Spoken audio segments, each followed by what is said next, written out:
Genjet itu dia apa namanya kemauannya itu tinggi bang. Terus terang. Oke. Dia punya kemauannya tinggi. Jadi dia kalau kalau zaman dulu ya mungkin sudut pandangnya itu agak sedikit sempit. Tapi sekarang Genjet tuh melihat tuh sudut pandangnya tuh luas bang.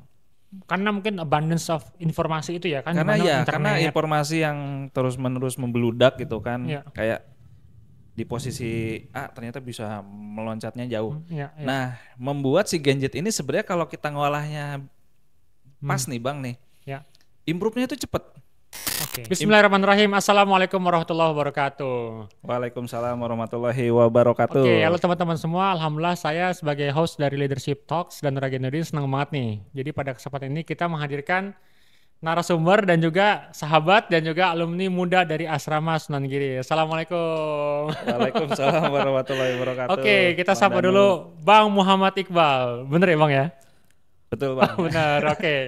Oke, ini kita sapanya apa nih Bang?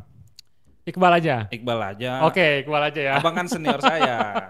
Nah, Dulu. jadi teman-teman nanti insya Allah dalam 30-40 menit ke depan nih kita bakal cerita-cerita ya, bakal seru-seruan, bakal ngegali story dari Bang Iqbal nih dari mulai Aduh. dari mulai masuk asrama sampai sekarang alhamdulillah diperjalankan qadarullah membuka bisnis lah ya dan membangun bisnis. Oke, bisa diceritain Kecil-kecilan nih lah. nih Nah. Bang Iqbal nih.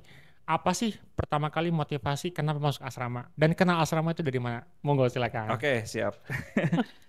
Sebelumnya nih makasih nih ya Bang Danu Siap, nih ya. siap. Saya tuh cuman iseng ke sini mau ketemu si Najib. Oke, oke. Ternyata surprisingly udah ada podcast kayak gini, wah Disiapin keren lah ya, banget. udah well prepared kayak gini ya. Oke. Ini disclaimer ya teman-teman, ini saya belum bikin skrip apa segala macem gitu kan. Kalau podcast kan harusnya ada ini Iya, ya iya, iya. biasanya gitu kan, biar Hmm. nggak ini. Tapi ya ya kita sharing aja bang lah, Siap, siap. gitu. Pokoknya kita Posisinya mengalir aja ya, ngobrol-ngobrol mengalir aja. santai. Oke, oke. Kita juga udah berapa tahun ya nggak ketemu bang? Ada 5 tahun, 6 tahun sih 5 tahun mungkin. ya. Sebelum COVID sih. 2019 mungkin ya. Ya. Iya, Saya 5 tahun, saya 6 ingat tahun. abang tuh pokoknya saya tuh dulu wah dididik lah sama abang gitu kan. Waduh, berat Ini nih kayaknya. evaluasi nih. Tapi udah jangan dibahas Bang. Seru itu. Seru Nanti nah. nanti lama ya. Siap, siap. Bisa diceritain nggak pertama kali kenal asrama khususnya kan kita ada 4 asrama nih ya sekarang Oke, ya. kita Asrama Sunan Giri itu dari mana? Boleh ceritain Bang kita Iqbal? ngomongin asrama ya. Oke. Kalau asrama sih terus terang saya jalur orang dalam kali ya. Oke, oke. Ordal ya. Ordal. Jalur ordal. Waktu itu kan apa namanya? Abang saya alumni sini, Bang Oke. Sakib kan. Hmm. Terus Bapak juga sempat di sini. Ya Ya, udah ya. gitu. Hmm. Semua orang tahu. Oke, oke. Tapi emang dari awal ketika masuk asrama itu barengan ya, Bang Iqbal ya, sama masuk kuliah ya, masuk ke kampus ya. Ya, dulu tuh saya masuk asrama tuh lebih dulu dibanding kuliah. Oke. Karena waktu itu saya kan sekolah tuh di kampung banget ya Bang ya. Hmm. Di kampung banget di Sukabumi waktu itu. Oke. Ya pendidikannya juga kurang begitu bagus. Sempat ada kekhawatiran dari orang tua untuk ini si Iqbal nih bisa masuk negeri atau enggak gitu kan. Nah, Oke. akhirnya datangkan ke asrama ini Ya, sebelum masuk asrama. ya, Nah, waktu itu jadi ya. warga tamu dan selama jadi warga tamu itu saya mengikuti les di Oke. Bintang Pelajar. Oke. Nah, alhamdulillah qadarullah keterima di UNJ. Ya, ya. Harapannya sih di UI gitu kan. Cuman saya bersyukur banget keterima di UNJ karena kalau di UI mungkin kayaknya nggak di asrama, Oke, oke. ya Karena kan? kejauhan mungkin ya. Kejauhan. Kejauhan. Oke. Alhamdulillah keterima di UNJ bisa tinggal di asrama. Tahun berapa itu? Terus jurusan apa yang diambil di Waktu UNJ? itu 2009 jurusan 2009. yang saya ambil itu ekonomi pendidikan ya. Oke. Karena keluarga kebanyakan sih backgroundnya guru ya. Jadi saya ya mengikuti aja gitu kan dan Oke. memang saya senang gitu sama anak-anak. Jadi pengennya sih ngajar gitu Bang. Itu satu passion saya sih sebenarnya Oke, oke. gitu. Jadi 2009 itu sebenarnya nggak jauh-jauh banget masuk asrama dulu, baru masuk kuliah ya. Karena kan Bener. kebanyakan nih teman-teman kita nih, termasuk audiens juga yang nonton, mereka itu masuk kuliah dulu nih. Kuliah dulu Iya, baru masuk asrama gitu. Saya masuk asrama dulu. Nah, berhubung tadi ya jalur ordal, masuk asrama jadi kebalik kayak Iya gitu. betul. Nah, kemudian fast forward tinggal di asrama berapa tahun tuh Bang? Nah ini nih, ini fun fact juga ya. Jadi saya tinggal di asrama tuh mungkin paling lama. Ya, ya. Kalau dihitung dari saya masuk ke saya keterima jadi warga itu juga agak lama ya, mungkin setengah tahun ada. Oke. Nah dari saya lulus Mhm. lulus kuliah, saya lulus kuliah juga kan 4,5 tahun bang, Ya. nggak on time ya, empat Mhm. setengah tahun. Dan dari 4,5 tahun ini saya masih nyolong-nyolong lah, Iya, ya. Extend lah ya, extend. extend, extend gitu kan, nakal lah biasa bang gitu Mhm. kan. Karena saking betahnya di asrama, dihitung kayak 7,5 tahun bang. 7,5 tahun 7,5 tahun di tinggal di asrama, asrama Sunan Giri ya. di asrama Sunan Giri Oke. sampai akhirnya saya diusir tuh sama junior kan, sama si Ya. Rahmat, sama si Aan gitu. Mhm. Berarti itu Karena udah selesai S1 dulu, udah tapi di asrama masih tinggal ya? masih tinggal sampai saya kerja masih tinggal di asrama waktu itu. Ya, Cuman kan ya, ya. sebenarnya nggak boleh ya, Mhm. nggak boleh. Cuman ya nakal aja bang. Karena gini Nyolong-nyolong karena juga, betah. betul-betul. Kalau dibilang 7,5 tahun, mungkin kalau semester itu 15 semester ya. 15 semester. Itu ada tuh senior kita yang memang yang entah memang kuliahnya 15 semester atau tinggal di asrama 15 semester itu ada. Walaupun hitungannya masih hitungan Iya. jari ya. Hitungan jari seperti itu. Nah, dalam kurun waktu berarti 2009 ya. 2009. Keluar asrama sekitar Keluar asrama saya itu 2009, berarti hitungannya hampir 2016. 2016 lah ya. Iya, 2016. 2016 tengah-tengah atau akhir lah ya. Oke. Tengah-tengah akhir. Nah, Betah banget lah. betul di asrama itu. Betah banget. Rekor Artinya saya rekor. kalau 7,5 tahun, katakanlah sekarang itu, katakanlah usia 30-an atau 30 itu kan 1/4 atau bisa dibilang 1/4 dari hidup Seperempat. itu, episode hidup itu ada di asrama. Ada di asrama. Bener kan? Iya, jadi sebenarnya asrama ini kayak rumah kedua lah istilahnya Oke. gitu kan. KTP juga saya masih di sini, Oh Bang. masih?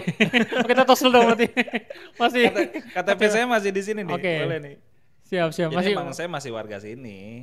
Terus Oke. kayak kalau misalkan saya ada agenda ke Jakarta tuh saya pasti mampir ke Oke. asrama gitu kan. Hmm. Mungkin saya paling aktif deh dibanding teman-teman seangkatan gitu kan, Iya, karena iya. ya seru aja di sini gitu Bang, lihat senior anak Siap. junior. Oke, nah 7,5 tahun juga kan gak bisa dibilang waktu yang sebentar ya, walaupun Lama itu, gak lama. lama juga. Nah selama 7,5 tahun itu bisa nggak diceritain satu episode ya, Heeh. atau satu hal yang paling berkesan lah di asrama, sama satu poin nih yang paling aduh bisa dibilang ngeselin lah atau ngejengkel. Jadi biar balance nih ininya, apa namanya, memorinya biar balance. Monggo Bang Iqbal. Sebenarnya banyak banget Bang. Oh, mungkin pilih satu Memori yang paling ya. yang paling apa ya? Yang paling berkesan banget gitu ya. Mungkin yang paling berkesan itu adalah momen dimana itu ngerubah saya gitu Bang ya. Oke. Ngerubah saya waktu itu zamannya ada Bang Usman sih. Oke. Bang Usman. Nah, saya pas masuk itu kan nakal tuh ya Bang. Mhm. Bang Usman tuh gini bilang ke saya, "Bang, kamu tuh gak pantas jadi anak asrama." Hmm. Nah, di situ tuh saya ke-trigger Bang. Oke. Itu momen bukan ngeselin, berkesan justru Bang. Hmm. Berkesan. Saya justru makasih banget nih sama Bang Usman gitu Oke, kan. oke. Nah kita Jadi share ya ke kayak Bang Usman ya. kayak ngasih standarisasi anak asrama tuh kayak gini loh gitu Oke, kan. oke. Waktu itu kan saya istilahnya agak sedikit nakal ya Bang ya. Hmm. Jadi sedikit keinget gitu kan. Ya, ya. Nah, ya itu. Kalau pengalaman ngeselinnya itu ya sebenarnya nggak ada sih. Semuanya berarti enak-enak lah ya. Asik-asik aja Asik-asik gitu aja kan. ya. Senior-senior waktu itu emang senioritas banget ya, termasuk abang juga nih. Abang juga. Tapi ya diangkat dulu nih. gak ada yang istilahnya Oke. ini sih asik, malah saya justru Asik ya. berkesan. Pernah sampai saya ditabokin siapa tuh Bang Tardi itu kan. Sekarang udah nggak ada ya, sekarang udah nggak ada. Udah tertib sih sekarang. Dulu mah itu ya bercandaan lah gitu kan. Iya. Ini itu asik justru, malah saya senang banget, itu berkesan Bang. Arti kalau misalnya diingat-ingat itu malah jadi sesuatu yang memorable ya kalau sekarang ya. Justru sebenarnya gini Bang, kehidupan di asrama itu dulu lebih kayak ngempors kita, Oke. mempors kita atau memaksa kita bahwa setiap hari itu nggak bisa nyantai Bang. Kita Oke. kan disibukkan dengan tugas kuliah, Betul, terus kegiatan-kegiatan kan kegiatan full banget. asrama yang sangat padat gitu kan, kegiatan keagamaan, organisasi, Oke. tugas makalah di sini, terus tugas mandat, wah Iya, itu iya. luar biasa banget. Ya, Gitu. sampai biasanya Memang kalau nggak bisa nyantai. tidur jam berapa kalau malam? tidur mungkin jam 1 ya. Jam 1 ya. Jam 1, jam 2 gitu kan. Dari Jam 4 subuh udah dibangunin lagi gitu ya. subuh udah dibangunin lagi Oke, oke. sama Pak Direktur disiramin air gitu kan. Iya, iya. Aduh. Nah, Abang mau coba kita elaborasi ya Bang Iqbal ya. Iya. Tadi one of the most memorable memory itu ya, yang tentang ketemu sama salah satu senior ceritanya Bang Usman, terus sampai keluar kata-kata sebenarnya tuh kamu nggak pantas loh jadi anak asrama. Nah, Iya. itu boleh dijabarin nggak, dielaborasi nggak dari perkataan itu gimana ceritanya jadi one of your turning point itu apa yang dilakukan setelah itu? Nah, waktu itu memang apa namanya, saya sering main warnet Bang waktu itu Bang, Iya, main iya. warnet gitu kan. Kan ada sebelah tuh warnet tuh nggak Iya. tahu waktu gitu kan. Terus agak sedikit petang-peteng orangnya gitu kan, nggak ngehormatin. Mhm. Nah, sebenarnya mungkin Bang Usman ngomong seperti itu tuh karena memang ya warga asrama nggak seperti itu. Iya, iya, iya. Warga asrama tuh harus apa namanya, patuh sama senior, terus hormat. Iya, Itu 5S lah, sopan santun, sopan iya. salam sapa gitu-gitu. Nah, iya kan saya mentang-mentang kayak bukan anak warga tamu atau karena orang dalam itu ya balik Iya, lagi iya, ya. Memang iya. ada sedikit ini udah gua nggak usah ikutan gitu kan. Nah, itu Hmm, ternyata salah besar itu oke. jadi turning point hidup saya bahwa ketika lu tinggal di satu tempat Ya, lu nggak pantas di situ atau misalnya lu kurang ya lu harus berubah gitu. Nah, ya, itu ya. yang istilahnya keingetan sampai sekarang gitu kan omongan Bang Usman itu bener-bener oke deh gue bisa setidaknya jadi warga asrama Oke, gitu karena kan waktu itu agak ketat ya Iya. apa namanya harus fit and proper test dulu dan lain sebagainya gitu Iya, iya. kan nggak Forum perkenalan, forum perkenalan mandat, ya kan, nggak makalah. mudah susah Iya. banget itu Iya. waktu itu untuk standar saya yang nakal lah istilahnya Hmm, zaman waktu itu. Nah disitulah yang ternyata kita harus hormat dengan senior, terus kemudian apa namanya patuh dengan peraturan, ada tugas apa dikerjain. Nah itu yang sedikit membuat saya agak sedikit disiplin lah Bang lah sampai sekarang lah itu kan. Oke. Nah, ini kan buat teman-teman nih yang masih di luar nih Bang Iqbal ya, Ya. yang mungkin udah kuliah di UNJ, di UI gitu kan, di Stebang atau kampus-kampus Gunadharma dan seterusnya gitu kan, yang belum kenal tentang asrama gitu kan. Nah, kalau Bang Iqbal ini boleh cerita tentang asrama dalam 3 kata nih, yang paling berkesan itu apa aja Bang? Dalam 3 kata. Asrama gitu ya. Asrama, ini khususnya konteks asrama Sunan Giri ya, karena Bang Iqbal ini kan alumni muda kan, alumni muda asrama Sunan Giri nih. Berarti kan sekitar Rawamangun, Jakarta Timur lah ya. Apa nih 3 kata yang paling berkesan yang Bang Iqbal dapat lah dari asrama Sunan Giri? Disiplin. 1 disiplin, oke. Hormat. 2 hormat. Hormat. Saling menghargai. Oke, yang ketiga saling menghargai. Karena Ya, menghargai lah. kita ingat banget ya dulu kan kita itu datang dengan berbagai Latar belakang latar yang belakang, beda. misalnya daerah, Iya. kemudian juga kadang kita juga organisasi keagamaan ya, itu beda-beda kita. Kadang prinsip-prinsip fikih juga berbeda-beda Betul, kan. betul Bang. Kadang-kadang yang gitu-gitu yang sebenarnya sih ini apa sih cuma tinggal pakai kunut gitu kan, terus kedua Iya. dikencengin apa enggak, terus juga misalnya sholatnya ditambah yang gini-gini yang Betul, betul. yang gitu-gitu loh, yang apa nih namanya furu'iyah ya, Iya. yang sebenarnya sih nggak pokok-pokok banget, cuma itu sering jadi masalah karena ya mungkin karena dulu kita masih sempit lah ya, belum jauh ininya mainnya kayak gitu. Tapi sempat ini sih Bang Iqbal 7,5 tahun dari asrama sempat ada penyesalan nggak masuk asrama? Ya enggak lah. Sama sekali nggak? Sama sekali Bang, sama sekali. Sama sekali enggak ya? Justru saya beruntung banget bisa masuk asrama gitu kan. Oke. Mungkin kalau nggak di asrama ya bukan masalah akademisi ya, mungkin akademisi mah bisa di kampus gitu kan kita dalemin, tapi di asrama itu lebih ke soft skillnya Bang. Apa tuh contohnya Bang Iqbal? Soft skill misalkan menghadapi stres. Oke, stress management. Stress management Di dan konflik pressure sama management. senior ya, sama Nah, kampus, sama dosen. Kampus ngasih tugas, di press, senior ini lebih pressure lagi gitu kan. Makanya kan istilahnya terseleksi lah gitu kan warga asrama ini walaupun dengan pilihannya masing-masing gitu kan. Betul. Nah beberapa warga asrama ini yang bisa survive gitu kan memang dia memilih untuk ya menghadapi stres gitu. Oke. Kalau saya sih posisinya ya udah dihadapin aja gitu kan. Itu Hmm. justru yang bagus banget gitu Bang di asrama Nah, gitu. ini kan sekarang kondisinya Bang Iqbal ini kan udah nggak di asrama lagi kan ya, Mm-mm. udah lulus lah ya. Lulus Nah, tadi kan alhamdulillah. story gitu kan perjalanan dari 7,5 tahun yang hampir seperempat loh dari Iya. umurnya gitu kan dihabisin di asrama yang nggak sebentar juga. Nah, ketika keluar asrama bisa nggak diceritain apa nih value atau tadi nilai-nilai di asrama itu ngimpactnya apa sih ke mungkin ke waktu itu apa langsung bisa diceritain nggak lulus dari asrama itu ngapain aja apa langsung buka usaha buka perusahaan atau kerja terus nilai di asrama itu seberapa jauh ngefek ke diri Ngefek ya. ya ke diri Bang Iqbal. Saya boleh bilang sih besar sekali pengaruh di asrama karena satu sekarang alhamdulillah ya saya sekarang lagi dipercaya untuk Oke, memimpin sebuah perusahaan saya sendiri. oke. eh Memang berat dan panjang ceritanya, Hmm, terus apa namanya hal-hal yang harus apa namanya disiapkan.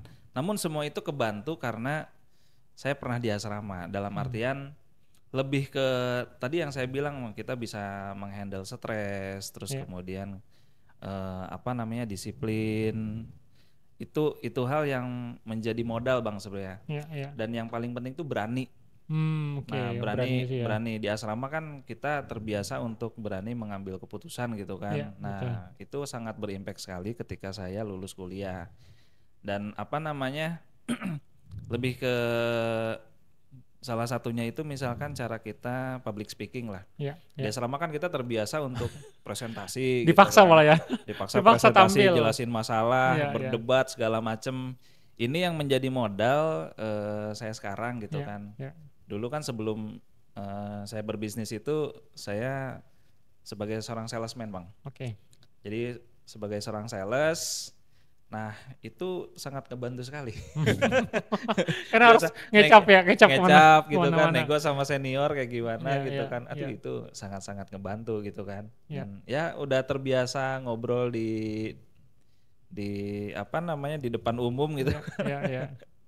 Ngebantu sekali Bang bener. Nah itu Heeh. tadi boleh diceritain nggak part turning point dari kerja kan sempat kerja dulu ya? Sempet Ketika kerja. lulus kerja, terus sekarang ngambil keputusan untuk bisa buka usaha sendiri itu kan Mm-mm. sebuah keputusan yang bisa dibilang nggak mudah ya. Oh itu berat banget. Nah boleh Berat. diceritain nggak part itunya Bang Iqbal?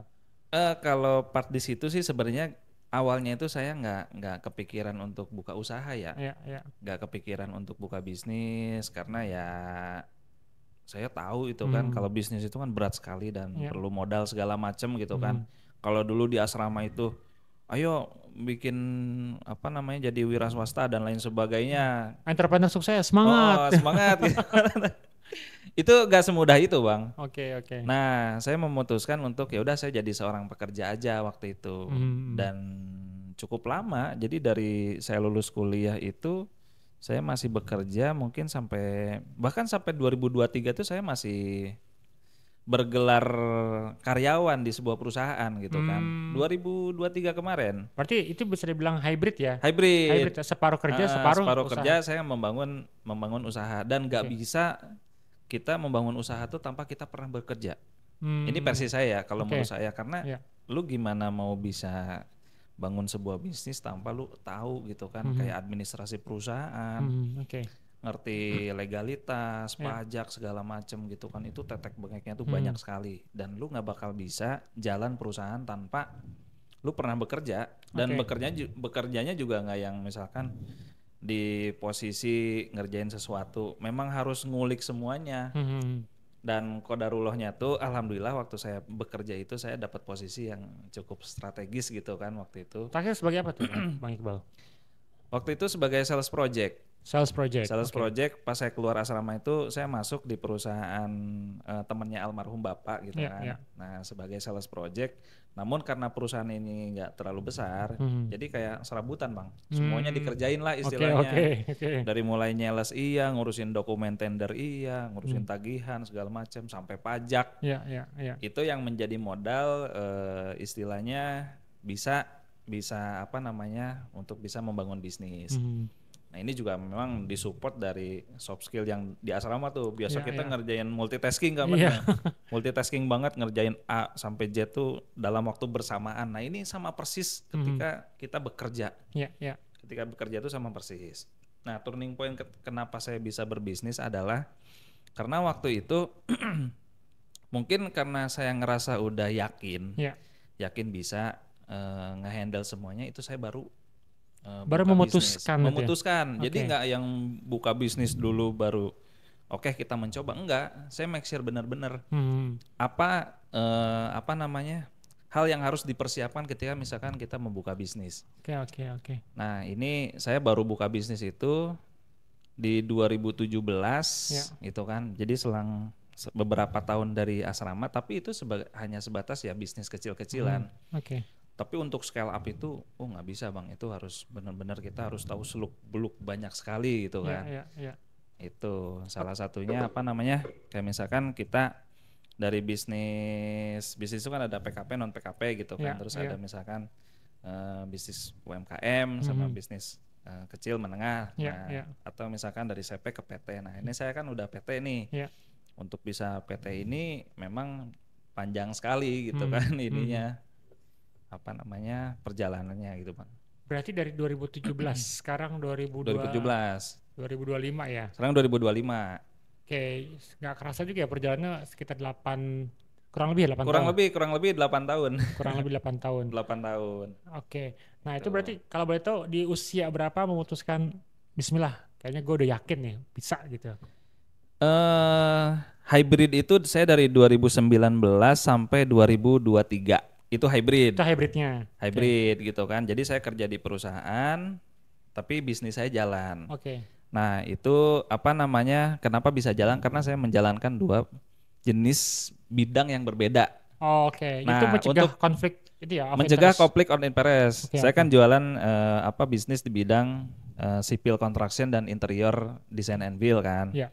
Nah, tapi saya sales project di aircon, Oh, di oke. bidang aircon. Ya. Nah, saya full in charge itu pas 2023 awal ketika saya memutuskan resign dari Mhm. corporate, Ya, dan ya. ya udah dari situ saya full in charge dua bisnis ini saya jalan gitu kan. Tapi sebenarnya dari 2019 ini saya udah persiapan semuanya gitu kan, dalam Oke, artian oke. udah jalan dan autopilot lah gitu istilahnya gitu Bang. Nah, ini ada yang menarik nih Bang Iqbal. Kalau kita mungkin istilah yang populer zaman sekarang ya, saya mau ngangkat istilah Gen Zillennial nih. Iya. Gen Z nih Gen kan. Z. Gen Z ya, Gen Z. Kalau saya milenial. Milenial ya masuk Abang ya. baby boomer. Oh enggak, masih milenial gitu kan. Masih ke 1988 ya, masih milenial. Nah, kalau Gen Z ini kan ada beberapa bisa dibilang cap ya atau momok di Iya. mana mereka itu bisa dibilang banyak yang overthinking, banyak yang anxiety, kemudian nggak punya ini loh, grit, daya tahan gitu kan. Iya. Ibaratnya mereka tuh gampang lompat-lompat kayak Betul, gitu kan, betul. terus sering kena mental health karena tadi overthinking dan segala macam. Nah ini kan Gen Z ini dia 2017 kalau nggak salah, lahiran 2017. 2000 ya, Ya kan, segituan. 2017 ke atas gitu kan, sampai 2020 dan seterusnya sampai Ya sekarang. lulusan 2020 lah, 2020 ke sini tuh Gen Z tuh. Ya, betul. Tadi mungkin Bang Iqbal udah sempat spill ya, tapi banyak mereka itu yang mungkin karena terpapar ini Bang, terpapar konten short, kemudian TikTok dan segala macam, ngerasa bahwa oh sukses tuh kayak gini nih, Oh muda, iya. kaya raya, ya kan, bawa mobil, nikah muda. Nah, kayaknya gampang banget itu, ya kan? Kayaknya gampang banget menuju ke sana gitu, sukses di usia muda. Kemudian mungkin ya salah satunya insya Allah Bang Iqbal lah gitu ya, masih Iya. muda gitu kan, udah jadi bos muda, punya perusahaan, udah menikah, misalnya hidup dengan proper layak dan segala macam, terus bisa dibilang udah mimpin usaha dan punya kondisi finansial yang alhamdulillah atas izin Allah matang lah gitu ya, cukup gitu ya, matang. Ya cukup lah. Nah, kemudian situasi dan kondisinya adalah tadi Gen Z ini memandang orang-orang yang udah mencapai level tertentu kan mereka konten kan, gue lagi healing nih ke Paris gitu kan, Ya. atau ke luar negeri gitu kan, atau mereka punya barang-barang yang branded, bahkan yang agak ya bukan yang agak yang fancy, Lambo ya kan dan segala macam, konten dong. Ya. Nah orang yang lihat konten itu kan belum tentu, we cannot stand on the same shoes gitu, maksudnya kondisinya beda kan. Nah di situ kan mulai timbul jealousy itu, sehingga mau memicu, oh ternyata kalau misalnya sukses itu harus kaya gitu Bang Iqbal. Iya. Masih muda, kaya raya, nikah muda, terus Financial freedom. Ya. Pernah mungkin ya dengar-dengar kayak gitu kan. Nah, ibaratnya akhirnya mereka itu tanda kutip memandang sesuatu lebih kepada instan. Nah, Bang Iqbal bisa Mm-mm. nggak? Mungkin sharing aja kali ya. Oke. Sharing mungkin ya. Sharing dari Bang Iqbal gitu. Suka duka ketika ngebangun usaha itu seperti apa sih realnya? Jadi bukan hanya sebatas hidup itu tidak seindah konten Instagram. Silakan Bang Iqbal. Enggak, sebenarnya kalau misalkan kita bicara Gen Z ya, Ya, Gen oke. Z itu memang terus terang saya di kantor itu isinya Gen Z semua. Nah, ini menarik nih. Ini Gen Z semua. Boleh diceritain Kenapa? nggak Saya malah perform? sengaja, Oke. sengaja masukin ini Gen Z. Gen Z semua. Gen Z semua, Bang. Oke. Karena justru gini, Gen Z ini yang saya nilai ya. Ya. Dia memang rapuh, Bang. Rapuh. Rapuh. Oke. Rapuh, baperan, mungkin karena situasi kondisi dia mungkin didikannya nggak kayak dulu kita Iya. ya, yang kayak militer, Bang. Oke, oke. Sekarang kan dimanja Hmm. gitu kan. Apa-apa dikasih gadget kan, Apa ada dipermudah. gadget segala macam, Ya. kenikmatan instan lah kalau Mhm. misalkan itu. Banyak entertainnya kalau Mhm. sekarang. Dulu kan nggak. Mhm. Nah, itu membuat Gen Z ini ya memang sedikit rapuh, Oke. terus kemudian agak sedikit sensi juga, Bang. Ya, ya. Sensi kalau dibentak dikit baper Iya, gitu ya. kan. Nah, ini dia nih. Dulu mana Gimana kita nih mah bukan ngadepinnya? dibentak ditabokin juga santai aja gitu kan. Iya, iya, iya, iya. Nah, tapi ada satu hal yang positifnya Gen Z, Bang. Apa itu? Gen Z itu dia apa namanya kemauannya itu tinggi, Bang. Terus terang. Oke. Dia punya kemauannya tinggi. Jadi dia kalau kalau zaman dulu ya mungkin sudut pandangnya itu agak sedikit sempit, tapi sekarang Gen Z tuh melihat tuh sudut pandangnya tuh luas, Bang. Karena mungkin abundance of informasi itu ya kan, di Karena mana ya, karena internet. informasi yang terus-menerus membludak gitu kan, Ya. kayak di posisi A ternyata bisa meloncatnya jauh. Ya, ya. Nah, membuat si Gen Z ini sebenarnya kalau kita ngolahnya Hmm. pas nih, Bang nih, Ya. improve-nya itu cepet. Oke. Improve-nya cepet. Memang kita mesti sabar-sabar sih, Ya, ya. kayak Contohnya apa Bang? Mungkin yang bisa misal dibahaskan gini, ngelit Gen Z itu supaya mereka itu produktif gitu. di kantor saya tuh ada satu anak ya, ada Ya. satu Gen Z gitu kan, nggak usah disebutkan namanya gitu. Oke. Dia Ya. baru lulus itu saya karbit, Bang. Hmm. Kalau Ya. pisang itu dikarbit itu cepat matang, Ya, ya. besok matang gitu kan. Oke. Nah, ini sebenarnya agak sedikit waktu itu kepaksa ya Ya. gitu kan, kepaksa gak ada orang, oke adanya si A, dia ngerti teknis, dia seorang engineer lah ya, seorang Hmm. engineer. Nah, saya paksa dengan briefing dan segala macam untuk ngehandle jadi seorang project manager. Project manager. Project Oke. manager menghandle project yang sangat besar Oke. dan itu dimanapun sebenarnya nggak cocok Hmm. dihandle sama orang semudah itu dan Oke. setidak berpengalaman itu. Berarti termasuk first jobber ya? Iya, first jobber. Oke. eh yang menarik adalah ternyata si Gen Z ini ya mungkin tergantung orangnya juga kali Iya, ya. iya. Nah, yang ini memang stres, Bang. Kelihatan Hmm. banget ketika Hmm. dikasih ini tuh stres. Tapi yang kita berikan adalah harapan. Oke. Harapan kayak misalkan oke, bonus apa segala macam gitu kan. Iya, Terus iya. kemudian eh apa namanya kayak harapan lu kalau misalkan bisa lolos di tahap ini, oke lu keren gitu kan. Hmm. Nah, si anak Gen Z ini dia seneng untuk bisa proof proof Ya. em, dia di dirinya sendiri Ya, dan ya. dia bisa memforce ketika si Gen Z ini udah termotivasi Oke. dan hasilnya bisa, Bang. Si anak ini ternyata bisa jadi seorang PM dan alhamdulillah proyeknya tuh lancar. Lancar berarti dia perform Lancar perform, bagus dengan bagus ya. perform. Oke, Ini oke. project mungkin nilainya besar sekali, Bang. Besar sekali dan menghandle satu tim itu mungkin di situ tuh ada 60-an orang tim. Oke. Dan dia membawahi bapak-bapak semua. Oke, berarti di bawahnya timnya lebih senior ya, lebih pengalaman. Oke. Itu keren banget sih. Akhirnya well managed dan ternyata ya Gen Z tuh nggak seburuk itu, Bang. Menurut versi saya Iya, nggak iya, seburuk iya. itu dan bisa gitu Oke. kan. Jadi sebenarnya lebih kepada ini bukan lebih kepada generasi mana. Karena kan kita suka banding-bandingin ya. Oh, zaman dulu Iya. saya begini-begini bisa ini dan begitu. Kalian ringkih banget, lemah banget. Tapi lebih kepada jadi tiap masa itu, tiap zaman itu ada karakternya. Terus gimana nge-treat mereka gitu ya. Betul. Nge-lead mereka sehingga mereka bisa nih capai satu standar performa yang kita harapkan ya. Berarti tadi kuncinya adalah dikasih harapan Iya, gitu ya. dikasih harapan dan sebenarnya jangan biarkan mereka bermimpi, Bang. Oke. Karena kan Genjet ini karena sering lihat informasi dan lain sebagainya, dia terlalu jauh Iya, mimpinya. kemana-mana nih ininya. Heeh. Khayalannya. Kadang kita, lu jangan mimpi ke sana. Enggak bang, justru kita udah biarin aja mereka mau ngapain gitu kan, mau Ya, bermimpi sejauh apa, biarkan saja gitu kan. ya. Ternyata itu justru yang kalau menurut saya baik gitu kan. Mhm. Bisa istilahnya improve-nya tuh cepat sekali. Oke. Dan saya perusahaan saya kan baru kayak Ya, maksudnya perusahaan baru itu benar-benar nggak ada kayak senior atau hmm, mentor, ya, anak-anak Genjet semua. ya.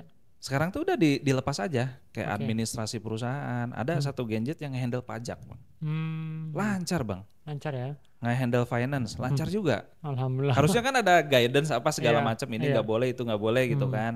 Ternyata justru jangan dikekang gitu ya. Jangan Lebih dikekang. diberikan Heeh. kebebasan gitu ya buat berekspresi Buat gitu ya. iya Tapi lebih pasti ada ini kok, ada cepet ada kayak panduan besarnya kan. bener. Maksudnya supaya nggak keluar jalur juga nih. Iya, ya itu ada sih, Ada ya. ada guidance yang fundamentalnya, Iya, tapi iya. soal teknis nggak usah bang. Anak Genjet tuh lebih jago dari kita. Oke, oke. Soal IT misalkan, dia mau prek komputer apa segala macam, administrasi lebih jago bang dibanding yang lama-lama. Oke, oke. Kayak misalkan gini, ngurusin dokumen tender, Ya, ya, ngurusin dokumen tender kan ribet segala macam kan. ya. Kasih anak Genjet selesai semalam bang.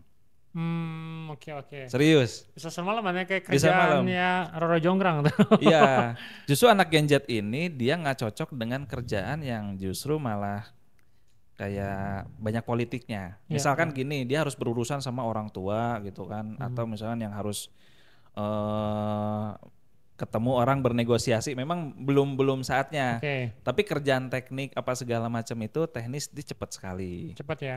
cepat Alhamdulillah. gitu Nah, kan. terakhir nih Bang Iqbal, bisa dibilang apa nih pesan Bang Iqbal nih buat generasi muda, anak-anak muda yang baru masuk kuliah, ya kan? Mereka yang tertarik masuk asrama dan segala macam berdasarkan tadi cerita hidup dari Bang Iqbal. Monggo. Eh, untuk siapa nih? Untuk mahasiswa gitu ya? Mahasiswa, kita kan dari podcast ini target marketnya anak-anak muda, Oke. Gen Z, mahasiswa gitu-gitu. Ya sebenarnya kalau untuk promosi asrama ya apa sih namanya, dicoba aja dulu ya. Mungkin Betul. sih sebenarnya gini bang, itu tergantung orangnya ya Ya, gitu ya. kan. Kalau asrama kan istilahnya tempat di mana kita mendidik. Kalau misalkan kalian mau didik ya bagus gitu kan. Ini Ya. satu tempat yang sangat-sangat bagus gitu kan. Hmm. Ya banyak sekali alumni-alumni yang sudah berhasil dari asrama ini. Bukan saya ya bang ya.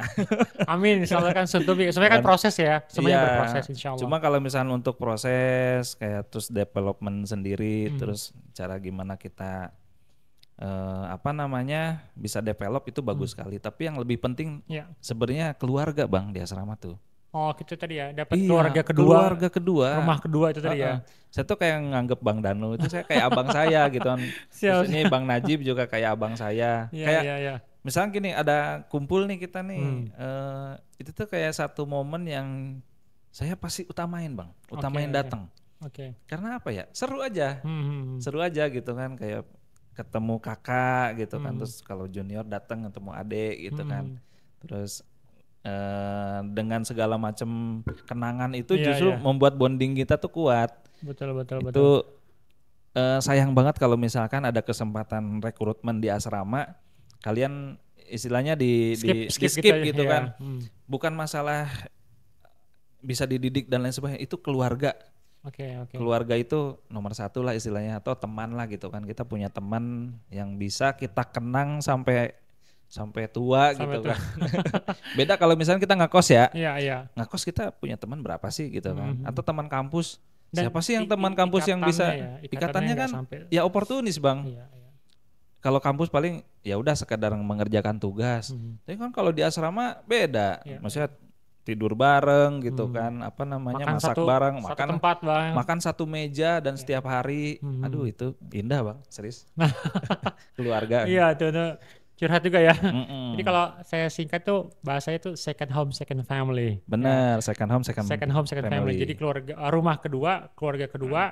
Apalagi buat teman-teman ada nih asrama kita Bang Iqbal yang dari Aceh, yang dari Sumatera dan macam itu kan kerasa banget homesicknya dan segala macam kan. Nah mudah-mudahan teman-teman tuh betah tinggal di asrama, mencari informasi tentang pendaftaran asrama, kemudian tadi mendapatkan tempat yang teman-teman itu paling penting adalah bisa bertumbuh dan bisa bertambah tadi ya dari sisi Iya, keluarga, keluarga benar. kekeluargaan, keimanan dan insya Allah ini mah masuk semua Bang Iqbal ya. Iya, Keimanan, pendidikan.